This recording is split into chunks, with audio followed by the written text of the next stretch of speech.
Good morning दोस्तों, स्वागत है आपका साइंस कॉन्सेप्ट में। हम लोगों ने लोक सेवा आयोग के द्वारा पूछे गए प्रश्नों को सॉल्व करना स्टार्ट किया था और आज इस सीरीज़ में अगला वीडियो हम आपके लिए लेके आए हैं और आज हम लोग मोशन के कुछ और नए क्वेश्चंस लगाएंगे। तो चलिए वीडियो को शुरू करते हैं। पहला क्वेश्चन है कि एक चिकने आनत तल पर, आनत का मतलब हुआ कि इंक्लाइंड प्लेन, क्षैतिज कोण थीटा पर आनत है जैसा कि चित्र में दिखाया गया है। अब देखिए किसी पिंड को विरामावस्था में यहाँ से प्रारंभ करके वो गति करता है, तो पूछ रहा है कि अधस्तल यानी कि यहाँ तक पहुँचने में इसको कितना समय लगेगा।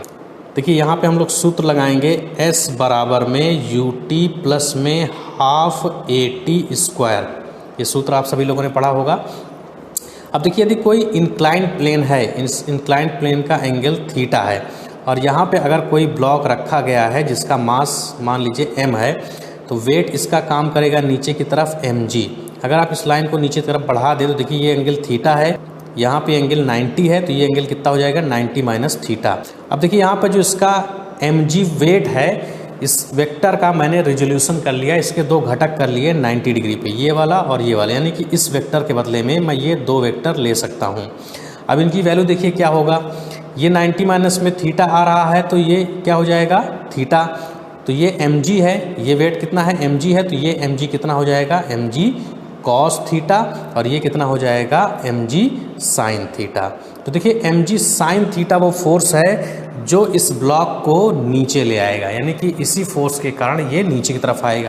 mg sin थीटा इस पे लगने वाला फोर्स है, तो इसका एक्सेलरेशन कितना हो जाएगा mg sin थीटा बटे m, यानी कि g sin थीटा। तो देखिए दोस्तों, अगर कोई इंक्लाइंड प्लेन है और यहाँ पर कोई m मास का ब्लॉक रखा गया है, तो इस पर g sin थीटा ये इसका एक्सेलरेशन होगा जिसके कारण ये नीचे की तरफ आएगा।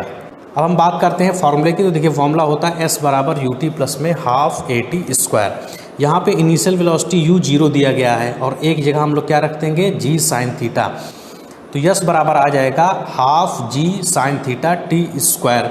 यहाँ से देखिए t बराबर हम लोग निकाल सकते हैं, t बराबर हम कितना आ जाएगा 2s अपॉन में g sin theta under root. अब देखिए दोस्तों यहाँ पे आंसर जो दिया गया है, अब देखिए दोस्तों h अपॉन में s ये क्या हो जाएगा साइन थीटा, क्यों? क्योंकि लंब बटे कर्ण क्या हो जाएगा साइन थीटा हो जाएगा। तो यहाँ से देखिए s बराबर क्या हो जाएगा h बटे साइन थीटा, तो s की जगह पे आप h बटे साइन थीटा रख देंगे तो नीचे क्या आ जाएगा साइन थीटा का स्क्वायर हो जाएगा, और स्क्वायर में है तो ये रूट के बाहर आ जाएगा। तो इसका सही आंसर हो जाएगा 1 बटे sine theta 2h upon g। तो 1 upon sine theta 2h upon में g, इसका आंसर हो जाएगा C, 1 upon sine theta 2h upon g। अगला क्वेश्चन है कि पृथ्वी का पलायन वेग है। तो दोस्तों पृथ्वी का पलायन वेग होता है 11.2 किलोमीटर पर सेकेंड। क्या होता है पलायन वेग, ये एस्केप वेलोसिटी। देखिए वो वेलोसिटी होती है जिस वेलोसिटी से यदि किसी वस्तु को पृथ्वी से फेंक दिया जाए तो वो पृथ्वी के गुरुत्वाकर्षण क्षेत्र से बाहर चली जाएगी, यानी कि दोबारा पृथ्वी पर वापस नहीं आएगी। तो एस्केप वेलोसिटी पृथ्वी की होती है 11.2 किलोमीटर पर सेकेंड। और दोस्तों मैं आपको ये भी बता दूं कि चंद्रमा पर एस्केप वेलोसिटी का मान बहुत कम होता है पृथ्वी की तुलना में। यदि आप चंद्रमा की एस्केप वेलोसिटी की बात करें तो चंद्रमा पर एस्केप वेलोसिटी बहुत कम होती है, और टेम्परेचर के कारण एटमॉस्फेयर की ये जो गैस होती है, यानी कि जैसे ऑक्सीजन है या जो भी डिफरेंट गैसेस हैं एटमॉस्फेयर की, इनकी जो थर्मल वेलोसिटी होती है मून पे, वो थर्मल वेलोसिटी एस्केप वेलोसिटी से ज़्यादा होती है, इसीलिए वहाँ पे कोई भी गैस नहीं रुकती है। यानी कि चंद्रमा पर एटमॉस्फेयर ना होने का या ऑक्सीजन ना होने का कारण ये है कि वहाँ की एस्केप वेलोसिटी कम है। अगला क्वेश्चन है कि अगर किसी वस्तु को 8 किलोमीटर पर सेकेंड के वेग से अंतरिक्ष में फेंका जाए तो क्या होगा। देखिए 11.2 किलोमीटर पर सेकेंड के वेग से यदि फेंकते हैं तो वो पृथ्वी के गुरुत्वाकर्षण क्षेत्र से बाहर चली जाएगी, और यदि उससे कम वेग से फेंकते हैं तो वो पृथ्वी पर वापस आ जाएगी। वैसे दोस्तों यहाँ पर एक बात मैं और आपको बताना चाहूँगा कि 8 किलोमीटर पर सेकेंड ये ऑर्बिटल वेलोसिटी होती है, यानी कि अगर आप चाहते हैं कि कोई वस्तु पृथ्वी के चारों तरफ उसके तल के बिल्कुल नज़दीक, यानी कि पृथ्वी की सतह के बिल्कुल नज़दीक जो है घूमे, तो उसके लिए इसकी वेलोसिटी होती है 8 किलोमीटर पर सेकेंड। तो यदि आप 8 किलोमीटर पर सेकेंड से किसी वस्तु को प्रक्षेपित करते हैं तो वो पृथ्वी के चारों ओर परिक्रमा भी कर सकती है। लेकिन प्रैक्टिकली ऐसा पॉसिबल नहीं है कि कोई वस्तु पृथ्वी की सतह के बिल्कुल नज़दीक चलते हुए पृथ्वी की परिक्रमा करे, तो इसलिए इसका सही आंसर बी होगा। अगला क्वेश्चन है कि एक तीक्ष्ण वृत्ताकार पथ पर तीव्र गति से जाता हुआ 4 पहिया वाला वाहन किधर पलटेगा, बाहर की तरफ पलटेगा कि अंदर की तरफ पलटेगा। देखिए जैसे मान लीजिए कि कोई एक कार है और ये सीधी, चलिए जैसे मान लीजिए कि कोई ये गाड़ी है और ये किसी वृत्तीय मार्ग पर चल रही है, ये आगे जा कर के किसी वृत्तीय मार्ग पर चलने लगती है। तो आपको बताया था मैंने कि इस पर बाहर की तरफ लगता है mv² में r। देखिए यदि कोई कार मान लीजिए किसी वृत्ताकार मार्ग पे चल रही है तो इस पर बाहर की तरफ कितना फोर्स लगेगा, mv² लगेगा, और mv² के कारण ये बाहर की तरफ पलटने की प्रवृत्ति रखेगी। और जब ये बाहर की तरफ पलटने लगेगी तो देखिए कुछ इस तरीके से तिरछी हो जाएगी, ये कुछ इस तरीके से mv² बाहर की तरफ लग रहा है और ये सड़क है। इसके अलावा दोस्तों देखिए ये बाहर की तरफ चूंकि mv² लग रहा है तो बाहर की तरफ ये फिसलने की भी टेंडेंसी रखेगी। तो दोनों बातें इसमें सही होगी, बाहर की तरफ फिसलेगा, बाहर की पहियों पर उल्टेगा, यानी कि पहला और तीसरा। तो इसका सही आंसर हो जाएगा ए।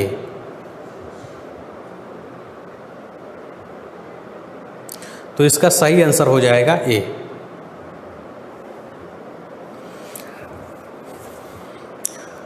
अगला क्वेश्चन है कि एक ट्रक, एक कार और एक मोटरसाइकिल की गतिज ऊर्जा समान है, तो समान अवरोधक बल लगाए जाएं तो वो क्रमशः कितनी दूरी पर रुकेंगे। मान लीजिए ये XYZ दूरी पर रुक रहे हैं।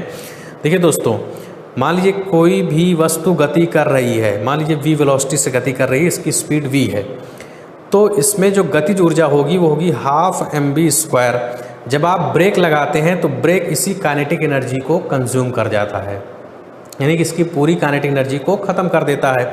तो अगर ब्रेक मान लीजिए पीछे की तरफ ये फोर्स लगाया गया F, ब्रेक लगाने पे जो पीछे की तरफ फोर्स लग रहा है वो F है, और S दूरी तक मान लीजिए ब्रेक लगाया गया तो फ्रिक्शन फोर्स कितनी एनर्जी कंज्यूम कर जाता है, F × S। और ये F × S किसके बराबर होना चाहिए, ½ mv² के, क्योंकि जितनी काइनेटिक एनर्जी इस वस्तु के अंदर है, जब पूरी काइनेटिक एनर्जी ये फ्रिक्शन कंज्यूम कर जाएगा तब ये वस्तु रुक जाएगी, यानी कि F × S ये बराबर होना चाहिए किसके, ½ mv² के। अब चूंकि यहाँ पे कहा गया है कि तीनों की काइनेटिक एनर्जी बराबर है और अवरोध बल जो लग रहा है ये भी सेम है, इसका मतलब तीनों के लिए S क्या होगा, समान होगा, यानी कि x = y = z होगा। तो इसका सही आंसर हो जाएगा C। अगला क्वेश्चन है कि ऊर्जा संरक्षण का आशय है। ऊर्जा संरक्षण का नियम क्या है दोस्तों, कि एनर्जी को ना तो क्रिएट कर सकते हैं ना ही उसको डिस्ट्रॉय कर सकते हैं, तो ये ऑप्शन हो जाएगा डी। अगला क्वेश्चन है कि मानव शरीर का भार होता है। देखिए दोस्तों, मैंने आपको बताया था कि पृथ्वी चपटी होती है और यहाँ पर इक्वेटर पर रेडियस ज़्यादा होती है, इसलिए यहाँ पर जी का मान कम होता है और पोल पर रेडियस कम होने के कारण जी का मान यहाँ पे ज़्यादा होता है। तो इक्वेटर से पोल की तरफ जाने पर जी का मान बढ़ता है, तो ध्रुवों पर अधिकतम होगा। सही बात है, ध्रुवों पर अधिकतम होगा उसका वेट, क्योंकि जी का मान वहाँ पे अधिक है। सभी जगह पे समान नहीं होगा, विषुवत रेखा पे अधिकतम नहीं होगा क्योंकि विषुवत रेखा पे सबसे कम होता है, तो इसका सही आंसर हो जाएगा ए। अगला क्वेश्चन है कि भारहीनता होती है। देखिए भारहीनता या वेटलेस की कंडीशन का मतलब होता है कि जहाँ पर इफेक्टिव जी यानी कि पृथ्वी का गुरुत्वीय त्वरण क्या हो जाए, 0 हो जाए, तो इसका सही आंसर हो जाएगा ए। अगला क्वेश्चन है कि यदि विरामावस्था से कोई वस्तु यदि गिर रही है तो उसके विस्थापन और समय में क्या संबंध होगा, कौन सा ग्राफ सही है।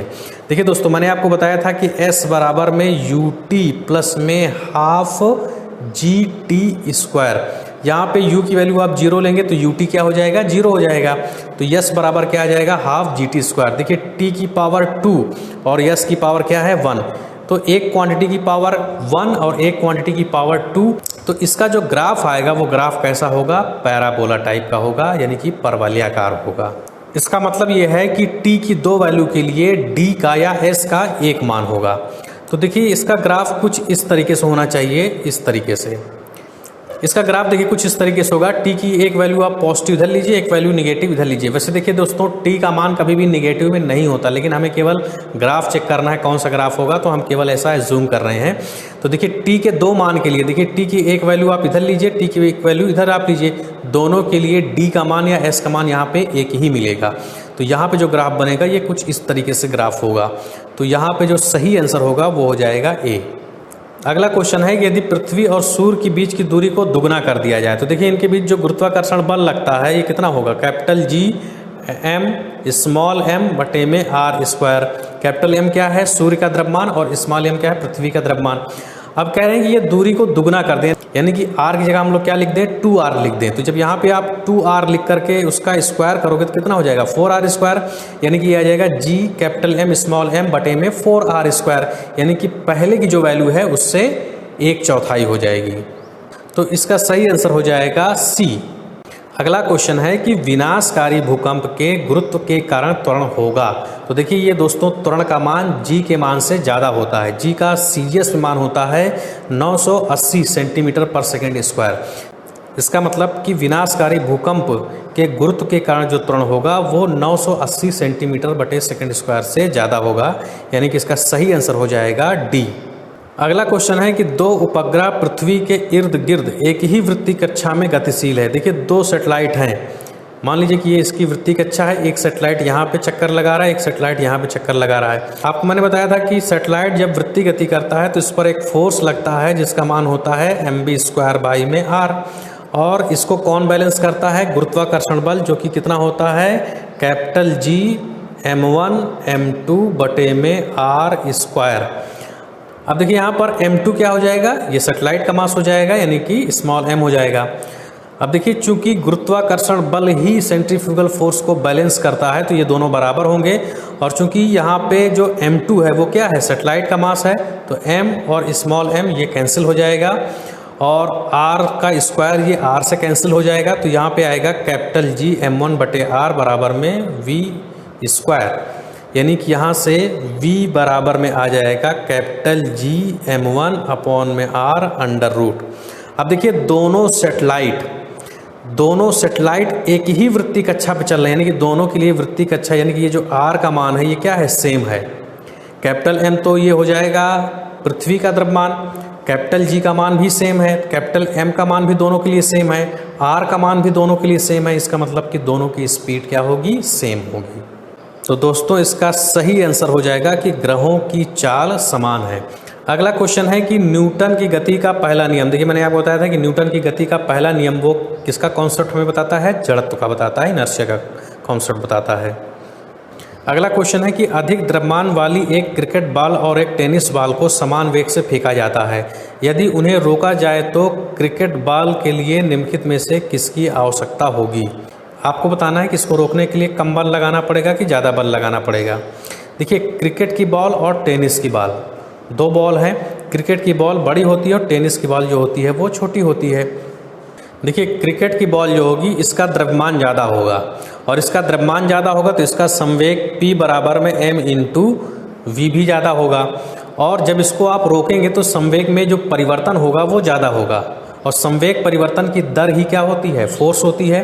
तो इसका मतलब कि इसमें संवेग परिवर्तन चूंकि ज़्यादा होगा इसलिए इसको रोकने के लिए बल जो लगेगा वो ज़्यादा लगेगा, या कह लीजिए कि ये बल आपके हाथ पे जो फोर्स लगाएगी वो ज़्यादा होगी, या कह लीजिए कि ये बॉल आपके हाथ पे जो फोर्स लगाएगी वो ज़्यादा होगा। तो इसका सही आंसर हो जाएगा ए।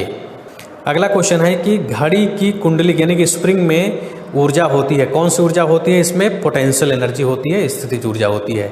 जब आप घड़ी में चाबी भरते हैं तो उसके स्प्रिंग में पोटेंशियल एनर्जी स्टोर हो जाती है, और वही एनर्जी घड़ी को चलाती है। जैसे जैसे घड़ी चलती जाती है वैसे वैसे पोटेंशियल एनर्जी काइनेटिक एनर्जी में कन्वर्ट होती जाती है। अगला क्वेश्चन है नीचे दिए गए वेग समय ग्राफ का कौन सा भाग शून्य त्वरण? देखिए वेलोसिटी और टाइम के बीच में ग्राफ दिया गया है, तो वीटी ग्राफ का जो स्लोप होता है वही हमें एक्सेलेरेशन बताता है। और आप देखिए ग्राफ का बीसी पोर्शन जो है वो हॉरिजॉन्टल है, यानी कि इसका स्लोप क्या है? 0 है। यहाँ पे आपको पॉजिटिव स्लोप मिल रहा है और इधर आपको क्या मिल रहा है? नेगेटिव स्लोप मिल रहा है, यानी कि यहाँ पर एक्सेलेरेशन होगा, यहाँ पे रिटार्डेशन होगा, और यहाँ पर एक्सेलेरेशन क्या होगा? 0 होगा। तो इसका सही आंसर हो जाएगा बी। तो इसका सही आंसर हो जाएगा बी। अगला क्वेश्चन है कि कार्बोरेटर का उपयोग है। देखिए कार्बोरेटर का उपयोग हम लोग किस लिए करते हैं? देखिए कार्बोरेटर का काम होता है, देखिए दोस्तों कार्बोरेटर का काम होता है कि कार्बोरेटर तेल यानी कि फ्यूल और एयर इन दोनों को लेकर के इनको एक निश्चित अनुपात पे मिक्स करके ये इंजन के सिलेंडर में इनको भेजता है। इंजन का जो सिलेंडर होता है, इस सिलेंडर में फ्यूल का कंबशन होता है, और फ्यूल का कंबशन होने के लिए क्या चाहिए? ऑक्सीजन चाहिए। और फ्यूल का कंबशन होने के लिए क्या चाहिए, ऑक्सीजन चाहिए। तो इसके लिए पर्याप्त मात्रा में यहाँ पे ऑक्सीजन होनी चाहिए। तो फ्यूल में एक निश्चित मात्रा में ऑक्सीजन की ज़रूरत होती है और फ्यूल में ऑक्सीजन को सही अनुपात में मिक्स करने का काम कौन करता है, कार्बोरेटर करता है। तो पेट्रोल के साथ हवा को मिश्रित करना यही कार्बोरेटर का काम होता है। तो इसका सही आंसर हो जाएगा बी। किसी प्रणाली में कणों का भार केंद्रित होने वाले बिंदु को कहते हैं, देखिए इसको हम लोग कहते हैं सेंटर ऑफ ग्रेविटी या गुरुत्वाकर्षण का केंद्र। देखिए यहाँ पर एक ऑप्शन द्रव्यमान का केंद्र भी दिया गया है। पहले आइए गुरुत्वाकर्षण केंद्र को हम लोग समझ लेते हैं। जैसे मान लीजिए कि कोई पिंड कई कणों से मिलकर के बना हुआ है। अब देखिए हर एक कण को पृथ्वी अपने केंद्र की तरफ खींचेगी, जिसे हम उसका वेट कहते हैं। अब ये जितने भी वेट वाले वेक्टर आ रहे हैं, इन सभी वेक्टर का जो रिजल्टेंट आएगा, ये जिस पॉइंट पे काम करेगा उसी को हम लोग क्या बोलते हैं, सेंटर ऑफ ग्रेविटी बोलते हैं। तो पूछ रहा है कि भार कहाँ पे केंद्रित होता है, यानी कि इसका टोटल वेट किस पॉइंट पे लगता है, तो ये हो जाएगा गुरुत्वाकर्षण का केंद्र। सेंटर ऑफ मास देखिए क्या होता है। सेंटर ऑफ मास की बात करें तो सेंटर ऑफ मास किसी भी पिंड पर वो पॉइंट होता है जहां पर उसका पूरा मास रखा हुआ है, ऐसा सोचा जा सकता है। यानी कि इस पिंड का पूरा मास हम मान सकते हैं कि इसी पॉइंट पे रखा रहता है। इसी पॉइंट को हम लोग क्या कहते हैं, सेंटर ऑफ मास कहते हैं। आप इसको डिफाइन कर सकते हैं कि centre of mass is the point where the entire mass of the rigid body is suppose to be concentrated. इसके अलावा दोस्तों ये भी ध्यान रखिएगा कि सेंटर ऑफ मास जरूरी नहीं है कि हमेशा ये सिस्टम के अंदर ही हो या रिजिड बॉडी के हमेशा अंदर ही हो। कभी कभी सेंटर ऑफ मास बाहर भी होता है। जैसे देखिए एल शेप का अगर कोई ऑब्जेक्ट है तो इसका सेंटर ऑफ मास यहाँ कहीं होता है।